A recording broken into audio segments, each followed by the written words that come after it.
Good morning, everybody. Today we're going to go over just going over combinations of plugging in inverse trig functions into sine function or into trig functions, and then vice versa, where we're taking trig functions into inverse trig functions, and not just pairing them with the like function. So not just doing inverse sine of sine or inverse cosine of cosine or vice versa, and starting to get into more of the tricky situations where they don't play super nice with each other, and just figuring out what to do in general and how to and figuring these out.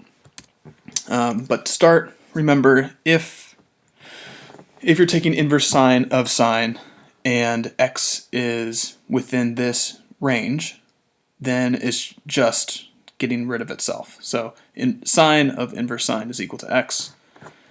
Inverse sine of sine is equal to x when this is the case. It's also the case when in this one where -1 and 1, if x is between there, then this plays nice. If it's outside of this, this doesn't exist.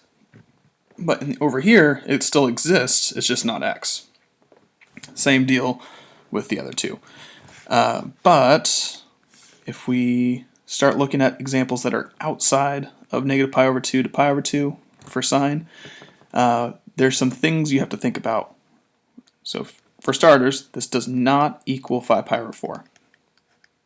5 pi/4 is not between -pi/2 and pi/2, so we don't have the luxury of just getting rid of inverse sine and sine. What you have to do is figure out a corresponding angle that will result in the same things. To do this, I like to draw the angle. So this is 5 pi/4. And the coordinate that we're working with, if this were on the unit circle, is -√2/2, comma -√2/2. Now, this is not between -pi/2 and pi/2, but doesn't mean that we can't come up with inverse sine of this. Inverse sine of 5 pi/4 is the same thing as inverse sine of -√2/2, because that's the sine value of 5 pi/4, the y value. So given this, we just have to figure out what angle that is between -pi/2 and pi/2 would get us -√2/2. And the answer is just reflecting over the y-axis. So over here.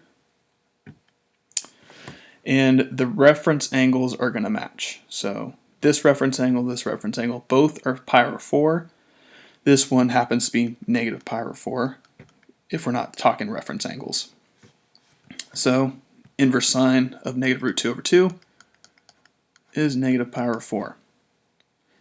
And just to recap, this is an angle between -pi/2 and pi/2. So it's within the range of inverse sine.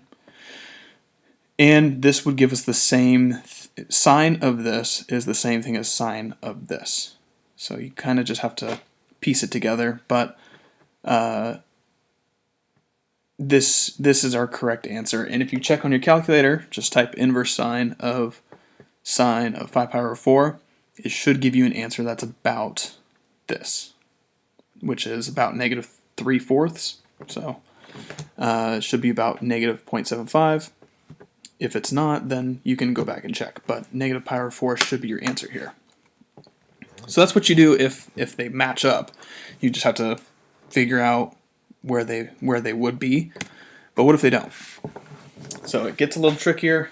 And for a couple of these, we're not going to be dependent on the unit circle. We're going to be dependent on triangles. So inverse tan of 1/2. Let's just figure out what that is first. Inverse tan of 1/2. Since tan is positive, it's going to be we're working with this angle. So since it's positive, we can depend on right triangles. And inverse tan would be this angle, this theta. So we're basically asking what's sine of theta. Sine of theta is going to be opposite over hypotenuse. We just need to figure out what that hypotenuse is. 1 squared plus 2 squared is 5. Square root of that, we have square root of 5. So sine of theta is 1 over root 5, or root 5 over 5. Root 5, that's terrible, is root 5 over 5. Okay, so take the inverse tan. Inverse trig functions are angles, and trig functions are side ratios. Just always good to remember that. So we're going to get side ratios here. Sine of 3 pi over 4. Sine of 3 pi over 4 is negative root 2. Oh, nope. Is positive root 2 over 2.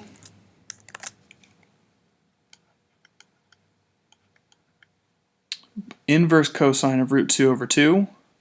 Well, in our allowed range, so within the portion of cosine that we can use, root 2 over 2 for the x value is over here. So this angle is pi over 4. So inverse cosine of root 2 over 2 will give us pi over 4. Just reflecting it over the y-axis to give us the correct reference angle and the correct x value. X should be positive. Over here it's negative. Even though sine of 3 pi over 4 is the same on both sides, it starts to matter when we're talking about the x value. So pi over 4 is going to be the answer here. Cosine of 3 pi over 4 is negative root 2 over 2. So this is the same thing as inverse sine of negative root 2 over 2. And this is asking, when is sine negative root 2 over 2? Sine is negative root 2 over 2 in these two quadrants. In quadrant 3, quadrant 4, inverse sine exists between these two quadrants, so we need to use this same reference angle over here. Negative pi over 4 is going to be our answer. Okay. Again, figure out what angle would give you a sine value of negative root 2 over 2. That's between negative pi over 2 and pi over 2. Root 2 over 2 is related to pi over 4. Since it's negative, y needs to be below the x-axis. Alright, inverse sine of negative 1/3. Again, this is going to give us an angle. 1/3 isn't one of the ones that we're used to seeing. So think about this as opposite. This is hypotenuse. And it is negative, so our y value is going to be negative. We're working with this triangle. Inverse sine of negative 1/3 is theta. Look at, so theta's right here. And then cosine of theta is adjacent over hypotenuse. So it gets us into this triangle, and cosine is going to be this over 3. This side is going to be 3 squared minus 1 squared. So square root of that is square root of 8. And cosine of theta is root 8 over 3. We know that this is positive because inverse sine results, again, in quadrant 1 and quadrant 4. Both of these result in a positive x value, so cosine has to be positive in this case. If we didn't know that, we wouldn't know if this would be positive or negative. But since we know cosine is going to be positive in 1 and 4, we know that this has to be positive. All right, inverse cosine of negative 1/3. This time cosine's negative, so that means it's going to be in quadrant 2. So we're going to draw our triangle over here, but basically the same triangle, just kind of rotated. So now this is negative 1, this is 3, this is theta. So tangent is opposite over adjacent. Now this is root 8 again, has to be positive because it's in quadrant 2. Our y value is positive in quadrant 2. Tangent, opposite over adjacent. Root 8 over negative 1 would be negative root 8. Next, cosine, inverse cosine of negative root 3 over 2. Again, it's going to give us in quadrant 2 because it's a negative cosine value. And again, cosine, inverse cosine reaches quadrant 1 and quadrant 2. So we're working with our adjacent side and our hypotenuse. This being theta. Cosecant is hypotenuse over opposite. So we need to figure out this opposite side. This is going to be 2 squared minus root 3 squared, square root of that. So just 1. And it's going to be 2 divided by 1. Okay. Again, pictures help. Draw the picture, figure out where it should land if you're taking inverse trig. After that, if you have a picture drawn, also figure out if you're working with an angle or if you're working with side ratios. If you're in a case like this, you're working with side ratios. In a case like this, you are given the side ratios, but you're working with the angle technically, right? I'm plugging in an angle into cosecant, so I need to figure out the relationship between this angle. If you know the angle, you can plug that in, but you don't need to know the angle. We could have said that inverse cosine of negative root 3 over 2, that is going to be, that is 5 pi over 6. So this is cosecant of 5 pi over 6, which is 2. You can type that in your calculator. It should come out as 2.